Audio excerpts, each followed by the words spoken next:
The alien Barzan cadets trembled and shook uncontrollably as the old human professor revealed the real size and power of Earth's secret space fleet, shattering their smug illusions of superiority. Frank Warren stood at the front of the Barzan Galactic Academy lecture hall. The scarred human veteran gazed out at his alien warfare tactics class with a flinty, unwavering stare. The cadets' eyes were wide. Most had never seen a human in person before. Frank brought up a holo display of a blue-white gas giant. Today we're discussing the Battle of Kepler 22b. A lone human battlecruiser, the ISS Indomitable, held off a Krillian invasion fleet 10 times its size here, for 6 hours. The Barzan cadet Tharos scoffed loudly. Impossible! The Krillians are far more advanced. A single human ship against their armada? This is clearly propaganda. Is that so? Frank smiled coldly. His fingers flicked across the haptic interface. Suddenly, detailed sensor logs and gun camera footage filled the screen, irrefutably showing the massively outgunned Indomitable blasting swarm after swarm of Krillian ships into glowing dust as it single-handedly defended the human colony below. Tharos' jaw dropped. The other cadets murmured in astonishment, but the cocky Barzan recovered quickly. An impressive feat, but an outlier, surely. In the 2 centuries since your species made contact, you've only ever contributed token forces to Alliance operations. The obvious conclusion is that Earth's military is small and weak. Frank just smiled enigmatically at that. He said nothing to correct the alien student's assertion. Why would he? Overconfidence was the surest way to defeat these prideful aliens. Let them underestimate humanity, right up until the terrible moment when Earth's true strength was finally revealed. After class, an urgent coded transmission from Alliance HQ came through on Frank's holo. The blood drained from his face as he read the classified brief. A clandestine human surveillance outpost had detected Krillian ships massing on the frontier, apparently preparing for an all-out assault on the Barzan homeworld. With the main Barzan fleet deployed on a distant training exercise, their territory was practically defenseless. None of the Barzan's fair-weather alien allies had ships close enough to assist in time. Earth Highcom's orders scrolled across the screen. As a last desperate resort, the Barzan government had secretly asked the humans for protection, despite the 2 species' historically chilly relationship. Frank was to proceed immediately to the Barzan Orbital Command Center and take charge of their meager defenses. The old soldier grimaced, looked like he'd be missing a few classes, but there was a savage gleam in Frank's eyes as he double-timed it toward the nearest shuttle bay, already keying in the code that would summon the fastest human warships to his position. The poor naive Barzans were about to get one hell of a wake-up call regarding humanity's true strength. By the time this was over, the whole damn galaxy would be trembling. Frank's shuttle touched down in the primary docking bay of the Barzan Orbital Command Center. The doors slid open, revealing a scene of utter pandemonium. Alarms blared, and red emergency lights strobed as Barzan personnel raced to and fro in a blind panic. Most looked barely old enough to be out of the academy. Frank strode into the chaos, his weathered face an island of calm. "Sit rep now," he barked. A young Barzan female, her insignia marking her as the command duty officer, snapped a shaky salute. "Sir, the Krillian fleet has entered the outer system. Estimated time to weapons range, 2 hours. Our defenses—" She swallowed hard. "Aren't ready. A third of the platforms are offline and the rest are at barely half power. We've never faced anything like this. What do we do?" "You give me command, effective immediately," Frank replied, already moving toward the master control console. "I want a complete systems check on all remaining platforms and a full report on our combat readiness in 15 minutes. 15 minutes? The duty officer gaped at him. "Sir, we have to activate the defenses now. We don't have time for—" Frank cut her off with a sharp look. "Make time, Lieutenant. I'll be inspecting each platform personally." Frank was already halfway to the personnel airlock. "You have your orders. Snap to it." The first defense platform was a mess, its crew scrambling about with no clear direction. Frank quickly took charge, his calm, authoritative demeanor cutting through their fear and confusion. As he put the crew through their paces, checking each system and subsystem with a critical eye, he started sharing stories, little anecdotes from his own long service about the times he'd faced impossible odds and lived to tell the tale. Slowly, the crew's panic ebbed, replaced by a fragile but growing confidence. They hardly noticed as Frank's fingers danced across the control interfaces, subtly reconfiguring the platform's weapons and shields for maximum punch with minimum crew. Frank repeated the process at each platform, part drill instructor, part storyteller, part one-man engineering corps.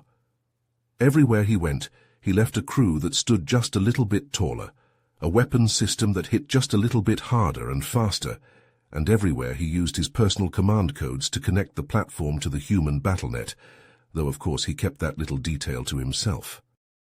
By the time the Krillian fleet entered weapons range, the ragtag Barzan defenses were a very different animal from the disorganized mess Frank had found. As he watched the master display in the command center, Tharos at his side, he allowed himself a small, grim smile. The Krillians were in for one hell of a surprise. As the first Krillian shot streaked toward the defense platforms, Frank's hands blurred across the controls. The platforms responded instantly, their weapons lashing out in a dazzling web of fire that ripped into the Krillian vanguard with devastating precision. Ships shattered and spun away, trailing debris and atmosphere. The Krillian return fire was ragged and uncoordinated, most of it splashing harmlessly against the platform's shields. Beside Frank, Tharos stared at the display in open astonishment. "I've never seen our systems respond like that. How are you doing this?" Frank just flashed him a wolfish grin and kept working the controls. But the Krillians were quick to adapt. Abandoning their head-on assault, they split into hunter-killer teams that began probing the Barzan perimeter, looking for weak points. A group of heavy cruisers slipped into the shadow of a nearby moon, using it to mask their approach as they maneuvered onto the flank of one of the platforms. They opened fire in a devastating alpha strike, hammering the platform's shields and blasting through to the vulnerable hull in a matter of seconds. The platform, already weakened by years of neglect, couldn't withstand the onslaught. It exploded in a brilliant flash of light, taking its crew with it. Tharos reeled back from the display, his face ashen. All around the command center, Barzans cried out in horror and despair as more platforms began to fall, the Krillians concentrating their fire on the weakest links in the defense grid. Tharos turned to Frank, his expression bleak. "They're tearing us apart. How can one human stand against a fleet? Is this the end for my people?" "Frank." Frank didn't say a word. Instead, he keyed a series of commands into his personal communicator with rapid motions. Suddenly, the fabric of space-time itself ripped open near the Krillian fleet. A massive wormhole swirled into existence, its edges crackling with exotic energies. Tharos gasped as a colossus of a ship emerged from the shimmering portal, easily dwarfing the largest Krillian dreadnought. It was a human Odyssey-class supercarrier, flanked by 24 lethal-looking escort ships. The human vessels spread out into an attack formation with fluid precision. Frank calmly announced to the stunned Barzan command crew that the carrier was the ISS Nightingale, the secret flagship of the human Fifth Fleet. The Barzans watched in awed disbelief as the human warships engaged the Krillian armada. The human ships opened up with a devastating barrage, lances of concentrated energy and clouds of missiles ripping into the Krillian formation.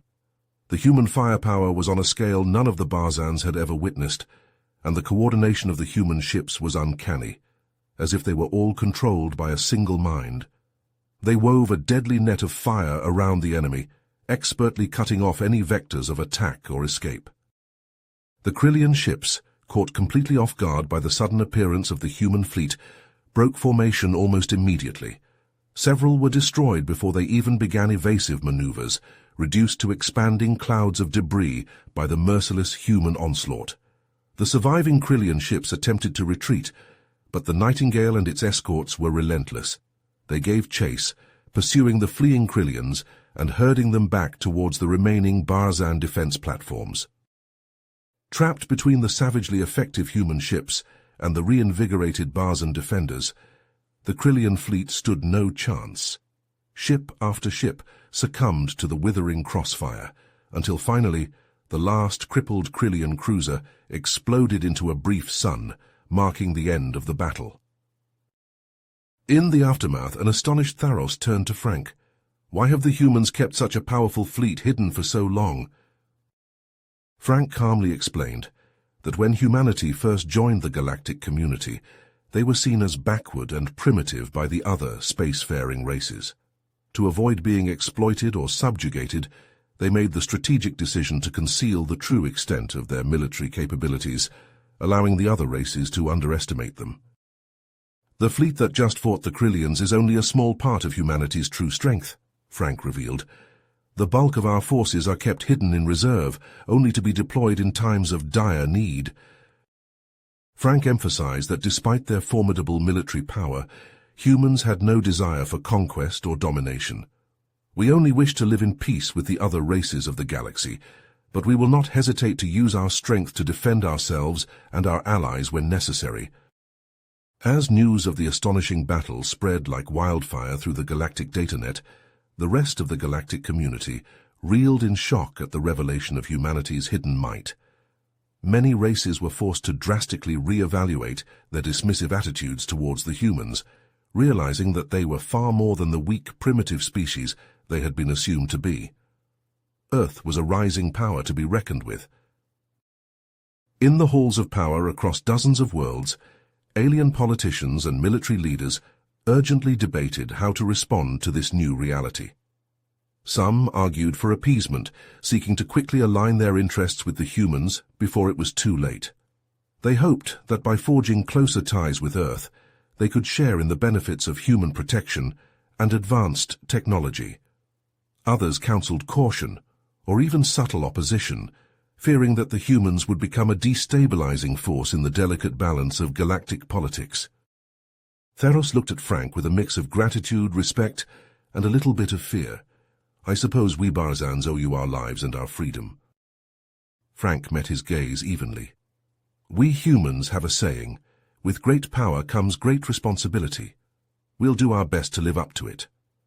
He turned back to the tactical display, watching the human ships take up defensive positions around Barzan space. The old soldier's expression was thoughtful.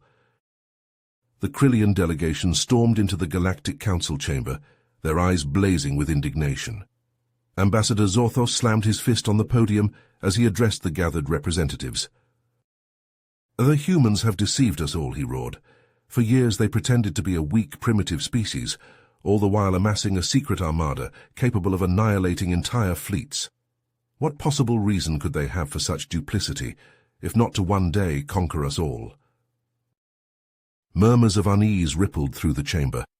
The Zorgoths and Xantharis, long resentful of humanity's growing influence despite their apparent military weakness, quickly voiced their agreement.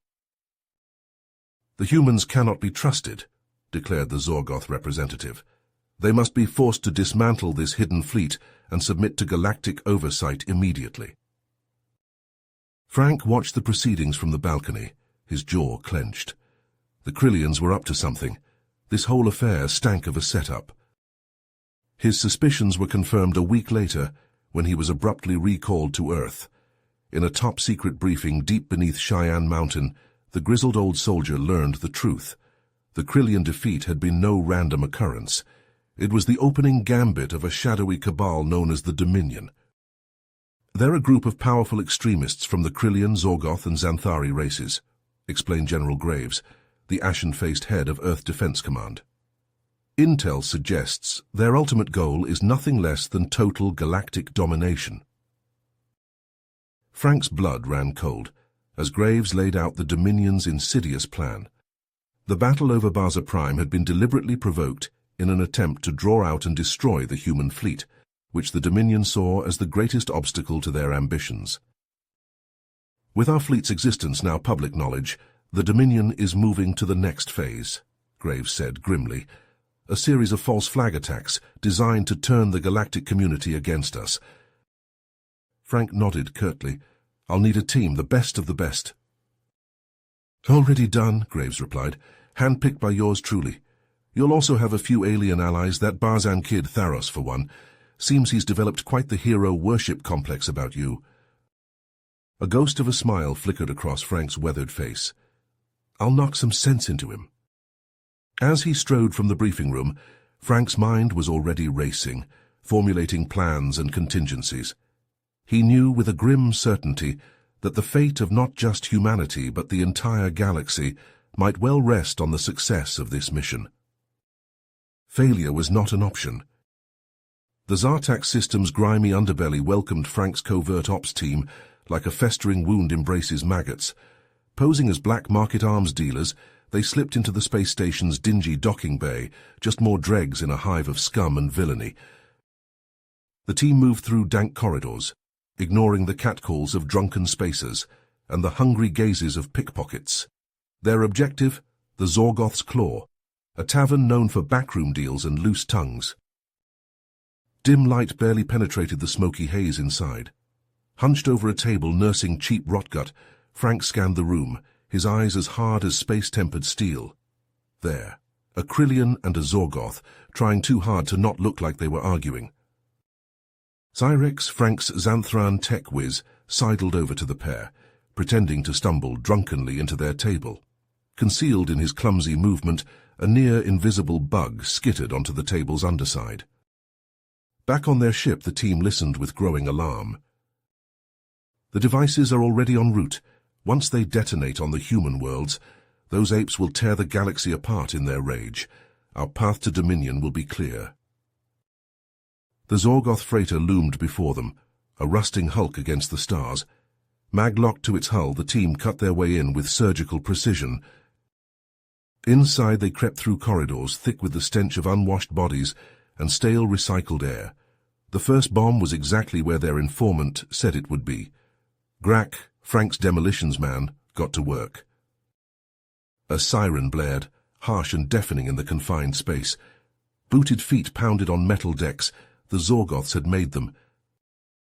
"Get that bomb secured," Frank roared over the din. Plasma fire scorched the bulkhead above his head as he returned fire. They fell back, Grack cradling the disarmed device. Inch by blood-soaked inch, they fought their way to their entry point. Tharos took a hit, crying out as he crumpled. Frank hauled the young Barzan up, half carrying, half dragging him. They piled into their ship, Cyrex firing up the engines before the hatch had finished closing. The freighter receded behind them, still spitting impotent plasma. "Frank," Grack's voice was strained, "there were 3 bombs in that manifest. We only got 1. "Spit it out, Grack. Where are the other 2? "One's on a courier ship headed for Juno Colony. The other is already there." Frank's blood ran cold. Juno Colony. 500,000 souls, the breadbasket of the Outer Rim. No time to think, only act. "Tharos with me. We're taking the Raptor. The rest of you get that bomb somewhere safe and dig into that freighter's logs. Find out where the other one is headed." The Raptor, a souped-up blockade runner, leapt from the ship bay like a scalded cat. Tharos strapped into the co-pilot seat. Frank pushed the engines until the gauge redlined, praying to whatever gods might listen that they wouldn't be too late. Juno Colony's sprawling megacity gleamed beneath them, all soaring towers and bustling skyways, blissfully unaware of the doom that lurked in its midst. They hit the ground running, Tharos's face pinched with pain but his eyes determined. The colony's central water treatment plant, the logs had said, a perfect place to maximize casualties. The plant was a maze of pipes and tanks, the steady throb of machinery masking their footsteps. Frank's heart pounded a desperate rhythm against his ribs. Where? Where would they have put it? There, a tangle of unfamiliar devices grafted onto the main water line like a malignant tumor, and front and center, a display counting down in harsh red numerals. Frank's hands flew over the device, his mind racing through every scrap of demolitions knowledge he'd ever gleaned. Tharos hovered at his shoulder, relaying specs from Grack over the comm. 4 minutes. The bomb was a fiendish thing, all interlocking fail-safes and decoy wires. Sweat beaded on Frank's brow. There, the power source, no time for finesse. Frank wrenched it free in a shower of sparks. 1 minute. 30 seconds. His fingers danced over the keypad, inputting the final sequence. 5 seconds. Come on, you bastard, Frank growled through gritted teeth. 2. The countdown froze, then faded. The bomb lay dark and inert. But as they emerged into Juno's sun, the taste of victory turned to ashes in Frank's mouth. The Dominion was still out there, and they'd just been handed a painful reminder of humanity's vulnerability. This wasn't over, not by a long shot, and Frank had a sinking feeling that the worst was yet to come. The heroes' welcome soon soured. Reports flooded in of brutal attacks on human ships and stations. Every newscast blared the same accusation. Humanity was the aggressor. Frank knew better. "The Dominion," he growled. "They're framing us." The team raced to uncover proof, raiding Dominion bases with surgical precision. They struck like lightning, leaving chaos and shattered data cores in their wake. On Zorga Prime they hit the motherlode, a central communications hub. Cyrex sliced through the firewalls like they were tissue paper. What they found made Frank's blood boil. Records of the attacks traced back to Dominion ships using advanced stealth tech. "We need to get this out now," Frank said, his voice hard as steel. But the Dominion was a step ahead. Every broadcast, every transmission blocked. The galaxy heard only silence from Earth. Frank slammed his fist on the table, then slowly he smiled. A cold, predatory smile. "If we can't send a message, we'll deliver it in person, to the Galactic Council itself." Theros gaped. "That's suicide. We'll never make it through Dominion space." "Not in a human ship," Frank agreed, "but in one of theirs." The plan was insane. Commandeer a Dominion frigate, fly it straight into the heart of the enemy's territory, all the way to the council chambers on Altair Prime. But Frank had never been one to shy from insanity. They chose their target carefully. The DFS Vortex, fresh from a refit and light on crew. They came in hard and fast, boarding pods slamming into the hull like meteorites. In the end, the Vortex was theirs, but at a cost. Their own ship, the stalwart Nighthawk, would fly no more, its hull shattered by the Dominion's vicious counterattack. "Transfer everything we need and scuttle her," Frank ordered, his voice rough with exhaustion and grief. "She deserves a warrior's death."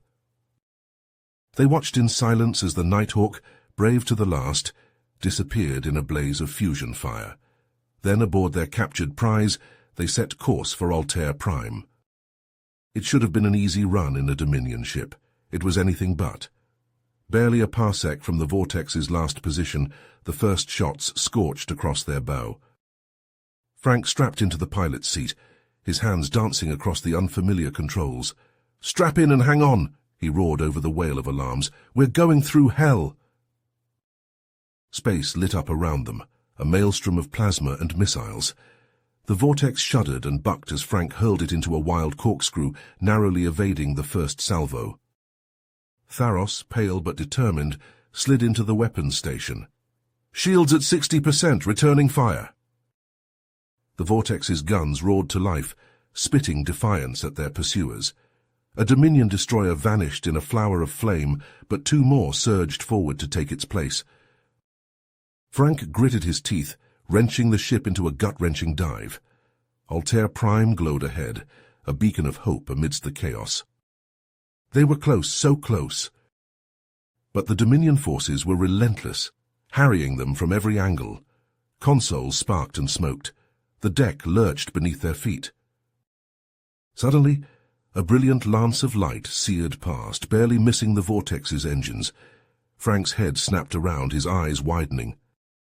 A Santhari dreadnought loomed behind them, its main gun already cycling for another shot. "Brace for impact," Frank roared. The dreadnought fired. The Vortex heaved like a wounded beast as the shot slammed home. Alarms screamed like damned souls. Frank's jaw clenched. His eyes flicked to the nav screen, to the glowing dot of Altair Prime. So closer, but not close enough. Not at this rate. He made his decision in a heartbeat. He reached the hangar bay in record time, his breath ragged in his ears. There, waiting like a crouched predator, was a Dominion fighter. Frank didn't hesitate. He leapt into the cockpit, hands flying over the controls. The hangar doors yawned open, the ray shield flickering as Frank punched the thrusters.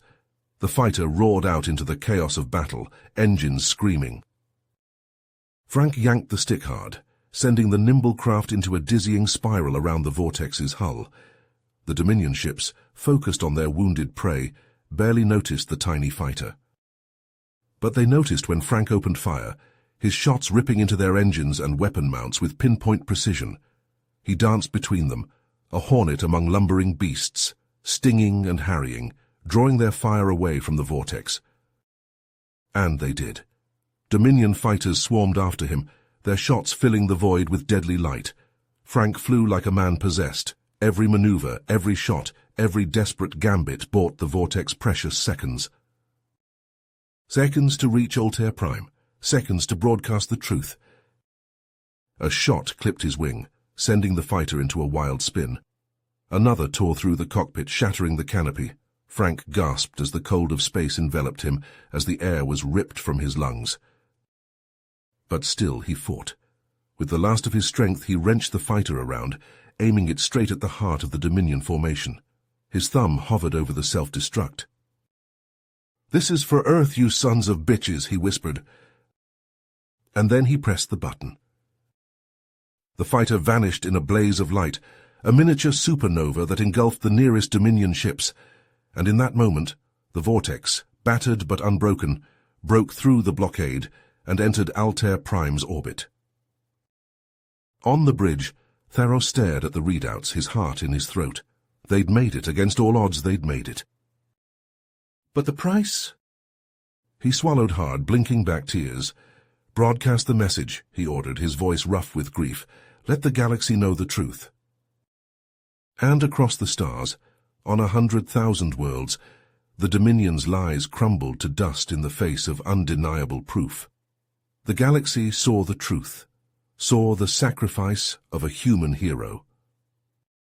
A sacrifice that would not be forgotten. A sacrifice that would change everything. "Brace for impact," he shouted over the scream of buckling metal. The ship hit the ground hard, skidding and bouncing across the rocky terrain. The crew was tossed about like ragdolls as consoles sparked and panels flew off the walls. Finally, with a tortured groan, the vortex came to a stop, half buried in a smoking crater. Frank picked himself up, wincing at the pain in his battered body. Around him his team was doing the same, checking themselves and each other for injuries. A chorus of affirmative groans answered him, but as Tharos tried to stand, he cried out in pain and clutched his arm. It was bent at an unnatural angle, clearly broken. Frank quickly assessed the situation. The vortex was a wreck, completely unsalvageable. They had to get moving before Dominion forces tracked them down. He started issuing orders, his voice calm and authoritative, despite the direness of their circumstances. "Cyrex Grack, salvage what supplies you can from the ship. Focus on medical gear, rations, and anything we can use for shelter. Tharos, do what you can to cover our tracks. The rest of you, establish a perimeter. We move out in 10. The team sprang into action, their training overriding their pain and fatigue. Within minutes they had gathered what they could and were ready to move. Frank consulted his wrist computer, orienting himself with the distant spires of the city just visible on the horizon. It was going to be a long, hard march, especially with Tharos injured, but they had no choice. As they set off, Frank took point, his rifle at the ready. The terrain was treacherous, full of jagged rocks and hidden crevasses. The heat was oppressive, the sun beating down mercilessly from the pale green sky. But worse than the environment was the constant threat of Dominion pursuit. They all knew it was only a matter of time before they were tracked down.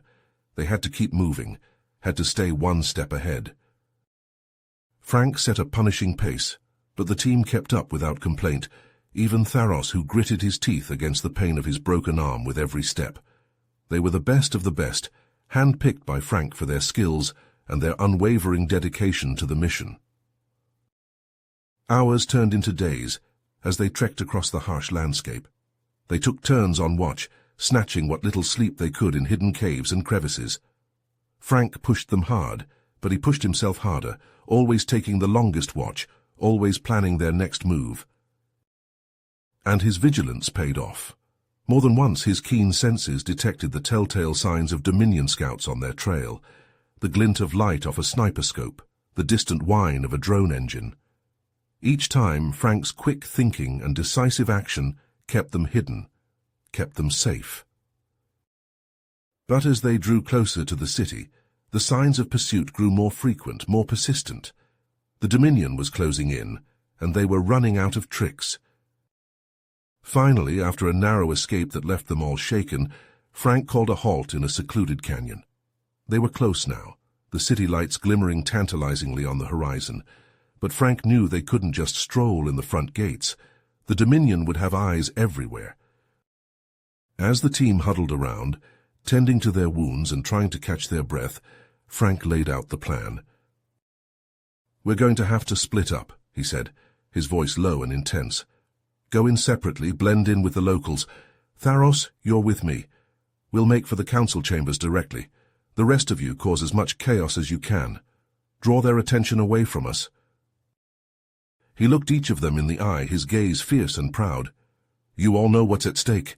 The fate of the galaxy rests on our shoulders. I couldn't ask for a better team.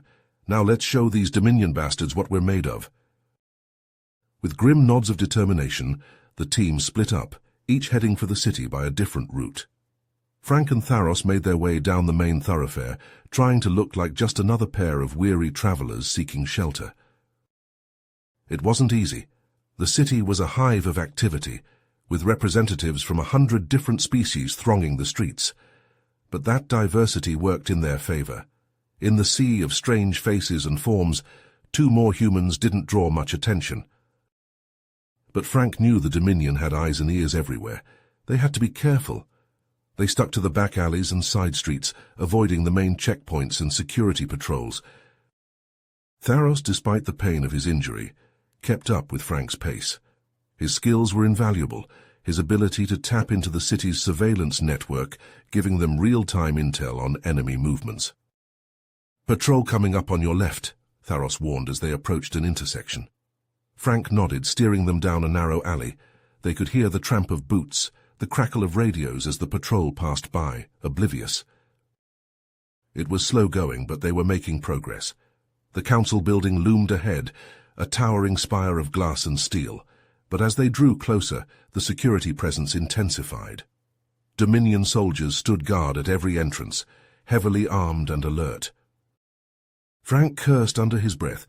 There was no way they were getting in there without a fight, and that would blow their cover, bring the full might of the Dominion down on their heads. But then Tharos nudged him, a glint in his eye despite the pain. "I have an idea," he whispered, "but you're not going to like it."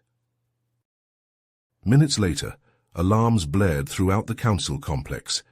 Dominion soldiers rushed to respond, leaving their posts to converge on the perceived threat.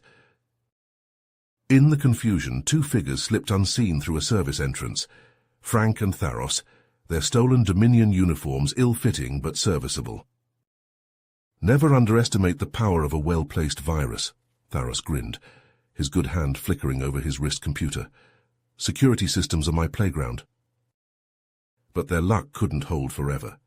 As they approached the central chambers, a squad of Dominion soldiers turned the corner, weapons drawn. Frank and Tharos exchanged a glance. No more stealth, no more subterfuge. Time to fight. They burst into motion, Frank's rifle spitting plasma as Tharos dove for cover. The Dominion soldiers, caught off guard, fell back in disarray. But more were coming. The corridors echoed with the pounding of boots, the shouts of alarm. Frank and Tharos fought for every inch, leapfrogging from cover to cover, laying down suppressing fire to keep the enemy at bay. The air hummed with the whine of plasma bolts, the stench of ozone and charred flesh. But they were 2 against an army, and the Dominion forces were relentless. Frank took a glancing hit to the shoulder, the pain searing through him, but he gritted his teeth and kept firing, kept moving. They were close now, the doors to the council chambers just ahead, but a phalanx of Dominion troops blocked their path, weapons trained and ready. Frank knew they had only one chance. He pulled his last grenade, thumbing the activation switch. "Theros, get ready to run," he growled. With a roar of defiance, Frank hurled the grenade, diving for cover, as it detonated in a flash of blinding light and searing heat. The Dominion soldiers scattered, their formation broken. Frank and Theros surged forward, bursting through the blasted doors into the council chambers. Inside, chaos reigned. Delegates screamed and dove for cover as Dominion soldiers swarmed in from all sides. Plasma bolts stitched the walls, shattering priceless art and ancient tapestries. But Frank was focused on only one thing: the evidence, the truth that would expose the Dominion's treachery. He strode forward, heedless of the danger, his voice booming over the din. "People of the galaxy, hear me? The Dominion has deceived you all." He held up the data crystal, the fruit of their desperate mission. "Here is proof of their crimes, their plot to subjugate us all under their tyrannical rule. We must stand together against this threat, or fall divided." For a moment there was silence, the weight of Frank's words sinking in. Then a single voice rang out. "Why should we believe you, human? Your kind have brought nothing but chaos and destruction." Frank turned, facing the accuser. It was a Zorgoth, his face twisted with hate. "Because," Frank said softly, "we are not your enemy. We want only peace, only freedom for all species. It is the Dominion who seeks to conquer and control." He looked around the chamber, meeting the eyes of each delegate in turn. "But don't take my word for it. See the truth for yourselves." With that, he slotted the data crystal into the chamber's main display. The screens flickered to life, revealing the damning evidence: intercepted transmissions, secret orders, the Dominion's own words condemning them. A collective gasp went up from the assembled delegates.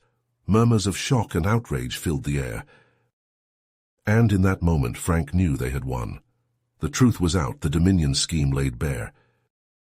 The battle was over, but the war was just beginning. Frank stood tall amidst the chaos, his team at his side, battered but unbroken. They had done the impossible, had struck a blow against the Dominion that would reverberate across the galaxy. But as he looked out at the gathered delegates, at the mingled hope and fear in their eyes, Frank knew their work was far from over. The Dominion would not take this lying down. They would strike back, harder and more ruthless than ever before. And Earth, humanity, would be their prime target. For in the face of tyranny, in the face of oppression, resistance was not just an option. It was the only choice. The chamber exploded into an uproar. Voices rose in a cacophony of shock, anger, and disbelief. "Lies!" a Zorgoth delegate shouted, slamming his fist on his console. "This is a human trick." "The evidence is irrefutable," countered a Xanthari, her voice shaking with emotion. "The Dominion has betrayed us all." Frank stood firm amidst the chaos, his eyes hard as flint. He waited for a lull in the shouting, then spoke, his voice ringing with conviction. "Delegates of the galaxy, I understand your confusion and doubt. The Dominion has worked hard to sow mistrust and division among us. But look at the facts before you, the transmissions, the records, the testimony of those brave souls who have risked everything to bring this truth to light. This is no trick, no deception. It is the unvarnished reality we must face. The Galactic Council was founded on the principles of peace, cooperation, and the rule of law. The Dominion has violated these principles at every turn, pursuing a path of conquest and subjugation. If we allow them to continue unchecked, no race will be safe. Not humanity, not the Zorgoth, not the Xanthari, not any of us. Frank's voice grew louder, more impassioned. But we have a choice. We can stand divided, mired in the mistrust the Dominion has cultivated, and fall one by one. Or we can stand together, united in our commitment to the ideals that bind us, and face this threat as one. I ask you, not as a human, but as a fellow sentient being, which path will we choose? A hushed silence fell over the chamber. Then a single delegate began to clap. Another joined in, and another, until the room was filled with a thunderous applause. But the moment was shattered by a sudden commotion at the entrance. A group of armed Dominion agents burst in, weapons raised. "Frank Warren," the leader shouted. "You and your team are under arrest for acts of terrorism and conspiracy against the Galactic Order." Frank's team tensed, hands drifting towards their weapons, but Frank motioned for them to hold. He stepped forward, his voice calm but unyielding. "On what authority do you make this accusation? The evidence of the Dominion's crimes is clear for all to see." Frank shook his head. "I will not surrender to tyranny, none of us will." The agent's finger tightened on the trigger. "Then you will die." Chaos erupted as the Dominion agents opened fire.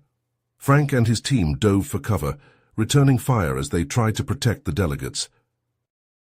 Plasma bolts sizzled through the air, scorching the walls and shattering consoles.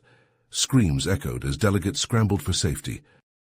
Frank ducked behind an overturned table, popping up to snap off shots at the advancing Dominion forces.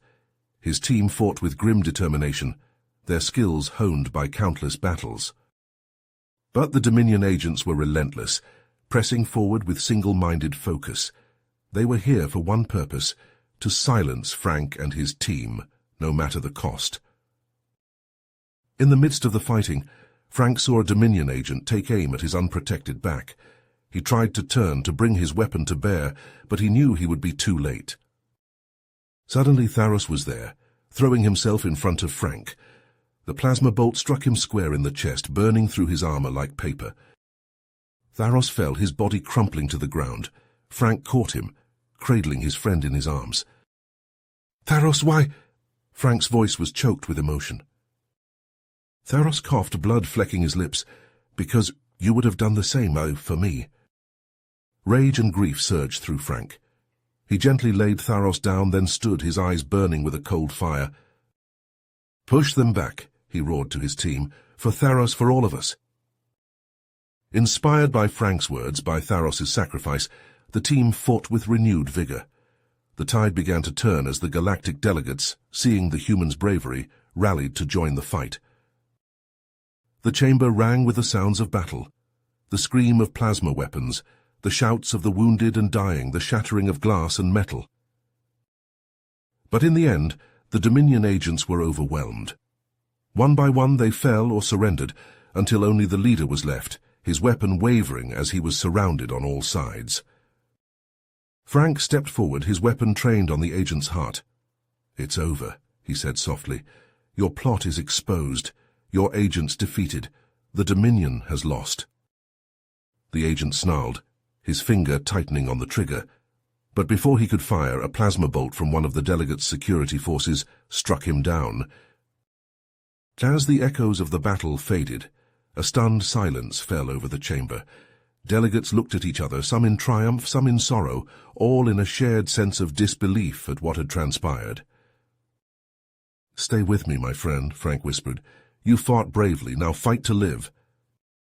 As Tharos was carried away on a stretcher, the Galactic Council reconvened, the mood somber but determined. One by one the delegates stood to speak, their voices united in condemnation of the Dominion and support for humanity. The vote was unanimous. The Dominion would be branded as a rogue state, its leaders to be brought to justice for their crimes. Earth and its allies would be given full support in the fight against this threat. As the result was announced, cheers erupted across the chamber. Delegates surged forward to shake Frank's hand, to clap him on the back, to offer their gratitude and respect. But even as he accepted their accolades, Frank's thoughts were heavy. The Dominion had been dealt a blow, but they were far from defeated. They still had vast resources, countless agents and sympathizers scattered across the galaxy. But as Frank looked around at his team, at the delegates united in purpose, he felt a flicker of hope. They had taken the first step. They had shown that the races of the galaxy could stand together against tyranny. The road ahead would be long and hard, fraught with danger and sacrifice. But for the first time, Frank allowed himself to believe that victory was possible. Humanity and the galaxy would face this challenge as one, and together they would triumph or fall trying. The adulation was overwhelming. As Frank and his team stepped off the Nightingale onto the tarmac at Earth Central Spaceport, they were greeted by a sea of cheering faces, Banners waved, proclaiming them the saviors of the galaxy. Children held up handmade signs with their names scrawled in bright colors. Frank felt a lump in his throat as he saw Tharos, still wrapped in bandages, being embraced by his tearful family. The young Barzan had come so close to making the ultimate sacrifice.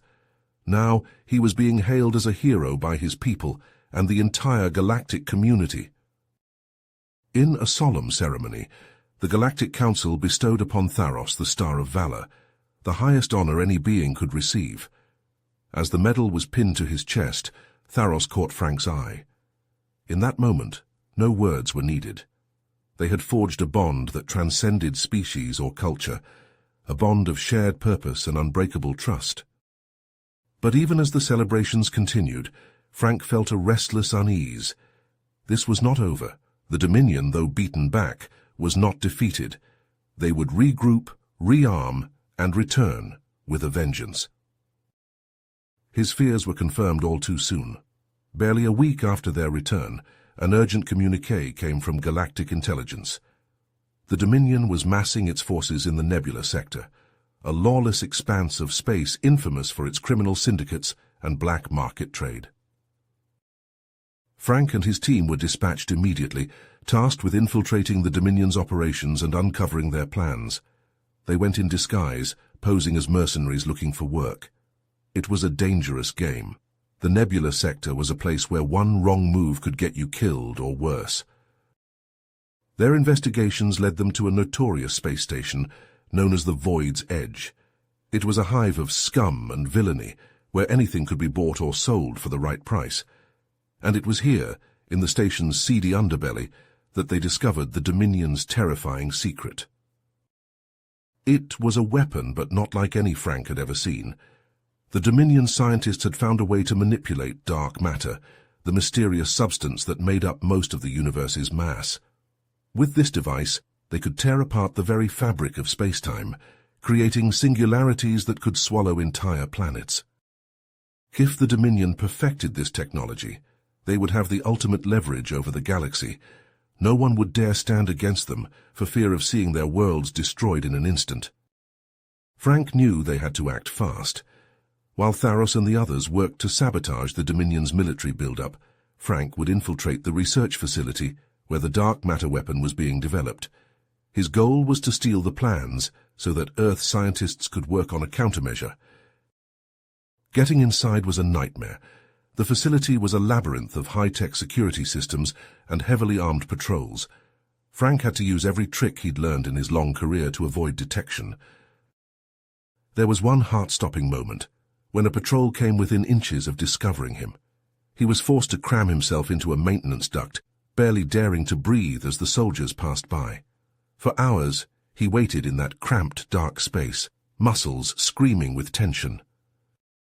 Finally, he reached the central lab. As he downloaded the weapon plans onto a data chip, a voice spoke from the shadows. "I had a feeling it would be you, Frank." Frank spun, hand flying to his blaster. Out of the darkness stepped a figure he had never expected to see again. Admiral Garrett, his former commanding officer, a man who had been presumed dead for years. "It's over, Frank," Garrett said, his voice filled with a weary certainty. "The Dominion will win, it's inevitable. Join us and you could have a place in the new order."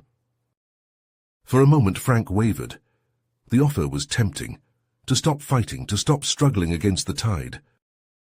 But then he remembered Tharos, lying broken and bleeding on the floor of the council chambers. He remembered the look of hope in the eyes of the delegates as he presented the evidence of the Dominion's treachery. He remembered the trust that had been placed in him, not just by Earth but by the entire galaxy. "No," he said, his voice ringing with finality. "I'll never join you." What happened next was a blur. In a lightning-fast move, Frank disarmed Garrett, snatching the blaster from his hand. Before the Admiral could react, Frank was gone, racing through the corridors with the precious data chip clutched in his fist. Alarms blared, soldiers shouted, blaster bolts filled the air. But Frank ran on, his heart pounding, his mind focused on one thing only, getting the plans to safety. He burst out of the facility to find his team waiting, their faces tense with worry. Relief flooded through him as he saw that they were all unharmed. Frank held up the data chip. "I got it." As they made their escape, blasting out of the nebula sector with Dominion ships hot on their heels, Frank allowed himself a moment of satisfaction. They had struck a blow against the Dominion, had thrown a wrench into their terrible plans. But he knew this was far from over. The Dominion would not rest until they had conquered the galaxy, or been destroyed in the attempt. The fight would continue, and Frank and his team would be there on the front lines until the very end. As their ship hurtled through the star-streaked void of hyperspace, Frank sat in the cockpit, staring out at the infinite expanse. Beside him, Tharos was a silent presence, his face still bearing the scars of their last battle. Frank's thoughts were heavy as he gazed out at the star-streaked void. The weight of all they had learned, all they had fought for, pressed down on him like a physical force. Tharos stirred beside him, his face still pale from his brush with death. "We can't let them finish that weapon, Frank. The whole galaxy is counting on us." Frank nodded grimly. "And we won't. But first we need to get these plans back to Earth. Our scientists need to start working on a countermeasure yesterday." As soon as they docked at Earth Central Spaceport, Frank and Tharos were whisked away to a top-secret facility, deep beneath the surface. There, in a cavernous lab bristling with advanced technology, Earth's brightest minds pored over the stolen weapon plans. Dr. Eliza Novak, the lead scientist, looked up as Frank entered. Her eyes were bloodshot from lack of sleep, but they burned with fierce determination. "This is like nothing I've ever seen," she said, gesturing to the holographic schematics floating in the air. "The sheer power it can harness, it's terrifying. But I think we can find a way to counter it. We just need time." Frank's jaw tightened. "Time is the one thing we don't have. The Dominion won't stay idle for long. They'll be coming for us with everything they've got." His words proved prophetic. Mere days later, as Eliza and her team worked around the clock, reports began flooding in of Dominion attacks across the galaxy. Allied worlds burned as the Dominion's forces struck with savage precision, seeking to crush any resistance before it could fully mobilize. In the face of this onslaught, the galactic community rallied. Ships and soldiers from 100 worlds gathered, prepared to make a final stand. And at the forefront of this mighty host was the human Fifth Fleet, with Frank and his team leading the charge. They struck at key Dominion strongholds, seeking to disrupt their supply lines and throw their offensive into disarray. On a dozen worlds, Frank's team engaged in brutal, close-quarters combat, each mission more dangerous than the last. On the smoke-choked streets of Zorgoth Prime, Frank watched as a plasma bolt took Sergeant Hawkins in the chest, his body crumpling like a discarded marionette. On the frozen wastes of Krillia 9, he held Private Jen's hand as the life ebbed from her eyes, a victim of a Dominion ambush. Each death was a fresh wound on Frank's soul, a brutal reminder of the cost of war. But he pushed forward, driven by the knowledge that every Dominion base destroyed, every supply line severed, was a step closer to victory. Finally, intelligence reports revealed the Dominion's endgame. They were massing their remaining forces in the Zorgoth system, preparing for a final, devastating push. If they succeeded, the galaxy would fall. The Allied fleet gathered, the largest assemblage of military might the galaxy had ever seen. At its head was the ISS Nightingale, the pride of the Fifth Fleet, with Frank in command. The battle was joined in the skies above Zorgoth Prime, a swirling maelstrom of ships and fire. The Dominion fought with the ferocity of cornered beasts, knowing that this was their last chance at victory. Frank guided the Nightingale through the chaos, its guns blazing as it carved a path of destruction through the enemy ranks. But the Dominion's numbers seemed endless, and for every ship destroyed, 2 more took its place. Suddenly, a massive energy spike flared on the sensors. The Dominion's command ship, a monstrous dreadnought, was preparing to fire its main weapon, a scaled-down version of the dark matter device. Frank knew that if that shot hit the Allied fleet, the battle would be over before it had truly begun. He had to take that ship out, no matter the cost. But before he could give the order, a Dominion cruiser, its hull riddled with damage, emerged from the fray on a collision course with the Nightingale's bridge. There was no time to evade. Frank's world dissolved into fire and pain as the cruiser impacted. Alarms screamed and consoles exploded as the Nightingale reeled from the blow. Through the smoke and the chaos, Frank saw Tharos slumped over his station, a jagged shard of metal protruding from his chest.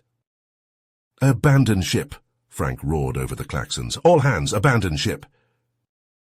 He hauled Tharos to the escape pods, ignoring the blood soaking his uniform. They were the last ones off the crippled Nightingale, jettisoning just as the dreadnought's weapon fired. The Nightingale vanished in a blinding flash of light, a miniature sun blooming in the void. The shockwave slammed into Frank's escape pod, sending it tumbling end over end towards the planet's surface. The impact was brutal. Frank blacked out, coming to in a tangle of twisted metal and sparking wires. Every part of his body screamed in pain, but he forced himself to move, to check on Tharos. The Barzan was badly wounded, his breathing shallow and labored, but he was alive. For now. Frank pulled himself from the wreckage, half carrying, half dragging Tharos with him. The landscape around them was a nightmare of jagged rock and choking dust, lit by the hellish glow of the battle raging overhead. They had crashed behind enemy lines, far from any hope of rescue. With no supplies and Tharos fading fast, Frank knew their chances of survival were slim. But he was a soldier. He would fight to his last breath for Tharos, for Earth, for the galaxy. He slung Tharos over his shoulders and began to walk, his steps heavy but unyielding. They had a long way to go. The dust-choked landscape seemed to stretch on forever, each step a fresh agony for Frank's battered body. Tharos drifted in and out of consciousness, his weight a leaden burden on Frank's shoulders. Suddenly, movement caught Frank's eye. He tensed, reaching for his sidearm, but then he saw them. A group of ragged Zorgoth civilians huddled in the shadow of a shattered rock formation. Refugees, not soldiers. Frank's first instinct was to avoid them, to press on. He had Tharos to think about, and every delay brought them closer to capture or death. But Tharos, even in his weakened state, would not hear of it. "We have to help them, Frank," he whispered, his voice thick with pain. "This is what we're fighting for, to protect the innocent, no matter their species." Frank wanted to argue, but he knew Tharos was right. This was the core of what separated them from the Dominion, the belief that every life had value, that no one was expendable in the pursuit of power. He changed course, heading towards the refugees. They shrank back as he approached, eyeing his uniform and weapons with fear. But when he spoke to them gently, offering aid and protection, they began to emerge, tentative hope kindling in their eyes. Frank did what he could for them, sharing what little medical supplies he had, helping them build a makeshift shelter from the unrelenting sun. For a moment, he allowed himself to feel a flicker of pride. This was what he was fighting for, a galaxy where acts of kindness could still flourish amidst the darkness of war.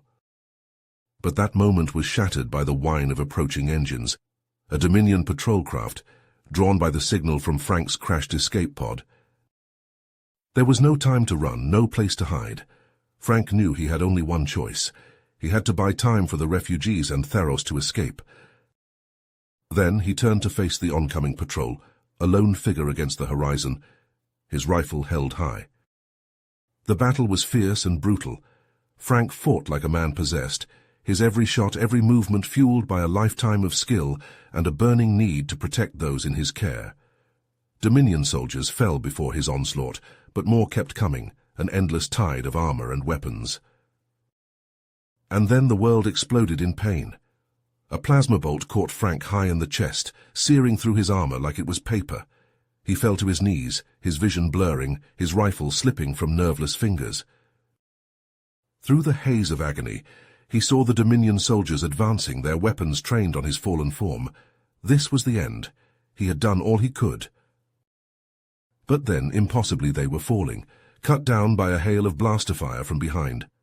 Tharos propped up on a rock, Frank's sidearm smoking in his hand.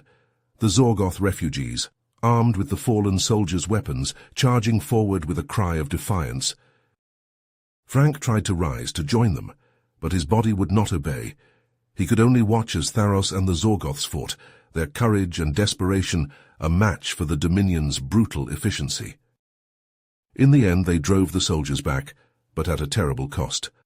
As the last enemy fell, Tharos collapsed, his lifeblood staining the dusty ground. Frank crawled to him, ignoring the white-hot agony in his chest. He cradled his friend in his arms, tears cutting tracks through the grime on his face. "Why?" he asked, his voice a broken whisper. Tharos smiled, a thin trickle of blood at the corner of his mouth. "Because you would have done the same for me." His eyes fluttered closed, his last breath escaping in a gentle sigh. Frank held him close, shoulders shaking with silent sobs. He stood, his body screaming in protest. He looked to the Zorgoths, huddled and fearful, but with a new steel in their eyes. "Get to safety," he told them. "Find the Allied forces, tell them what happened here." Then he turned his face to the sky, to the flashes of light that marked the clashing fleets. His ship was gone, his team scattered or dead, but he was a soldier of Earth. He would fight to his last breath. The journey back to the battle was a blurred nightmare of pain and exhaustion. Frank stumbled on, driven by sheer force of will, his mind filled with the faces of those he had lost, Tharos, Hawkins, Jen, so many others, all fallen in the name of freedom.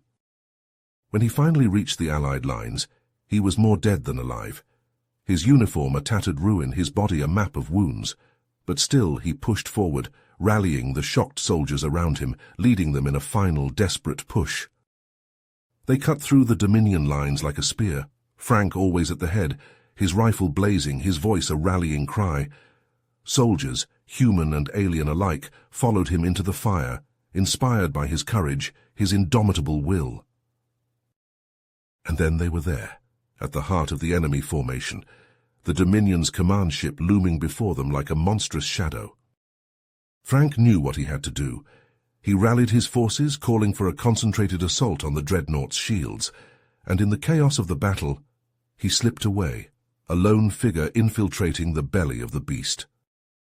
He fought his way through the ship's interior, a ghost wreaking havoc in the heart of the enemy. Every Dominion soldier who faced him fell, no match for his skill and his righteous fury. Finally he reached the bridge, a cavernous space dominated by a massive viewport, and there, standing before the stars, was the Dominion's leader, a cruel-faced Krillian warlord. The warlord turned, his eyes widening in surprise and then narrowing in hate. "You!" he hissed. "The human who has caused so much trouble. You think you can stop us? You think you can win?" Frank said nothing. He raised his rifle and fired. But the warlord was fast, inhumanly so. He dodged the blast and charged, a crackling energy blade appearing in his hand. What followed was a duel that would become legend, spoken of in awed whispers across the galaxy. Frank, the battered human soldier, against the Krillian warlord, master of 1,000 battles. They fought across the bridge, blade against rifle, each seeking an opening, a moment of weakness. The warlord was strong, his every blow shaking Frank to his bones, but Frank was faster, his reflexes honed by a lifetime of war. And he had something the warlord did not. He had something to fight for. In the end, it was that which made the difference. As the warlord lunged, Frank saw his chance. He sidestepped the blow and brought his rifle up, firing point-blank into the warlord's chest. The Krillian staggered back, his blade falling from suddenly nerveless fingers. He looked down at the smoking hole in his armor, then back at Frank, disbelief and rage warring in his eyes. "How?" he gasped. "How could a mere human—" But Frank never heard his final words, because at that moment the world exploded in fire and pain. The warlord's blade, falling, had sliced through a power conduit. The resulting explosion engulfed the bridge in a maelstrom of energy and shrapnel. Frank felt the heat, felt the shards of metal tearing into his flesh. He felt himself falling, the world turning to fire and shadow around him. It had all been worth it, he knew. Every battle, every scar, every loss. Because in the end they had won, the galaxy was free. As the Dominion ship, its command structure shattered, its warlord dead, surrendered to the Allied forces, Frank lay amidst the ruin of the bridge, his life ebbing away in crimson pulses. He didn't feel the pain anymore. All he felt was peace and a bone-deep weariness. He had fought the good fight. He had given all he had and more. Now it was time to rest. As his vision faded, as the world grew distant and dim, he thought he heard voices, familiar voices calling to him from across a vast distance. Theros, Hawkins, Jen, all those who had fallen welcoming him home. A smile touched his lips, and then with a final sigh, Frank Warren, soldier of Earth, hero of the galaxy, slipped away into the long dark. But his legacy would live on, in the stories told by the Zorgoth refugees, who would speak of the human who had saved them, who had fought for them, even at the cost of his own life, in the hearts of the soldiers who had followed him, who had seen in him a shining example of courage and sacrifice, and in the annals of galactic history, where his name would be forever recorded as the one who led the charge, who struck the final blow against the tyranny of the Dominion. The galaxy had been forever changed by the revelation of humanity's true strength, and as the Allied races began the long process of rebuilding, as they started to forge a new era of peace and cooperation, they did so with a new understanding. The humans, once dismissed, once underestimated, were now respected, even feared, for they had shown themselves to be not just warriors but defenders, champions of freedom, willing to fight and die for the rights of all sentient beings. It was a heavy mantle, a great responsibility, but it was one that humanity, inspired by the example of heroes like Frank Warren, would strive to uphold. For in the end, that was the true legacy of the war. Not just the battles won or the enemies defeated, but the ideals upheld, the proof that courage, compassion, and the indomitable human spirit could light the way, even in the darkest of times. And as the galaxy turned towards a new dawn, that light would guide them, now and always. You have reached the end of the story. If you enjoyed this story and want to support us, please leave a like and subscribe to our channel, and for every comment that says 88, I will heart every single one of them. Thank you for your time.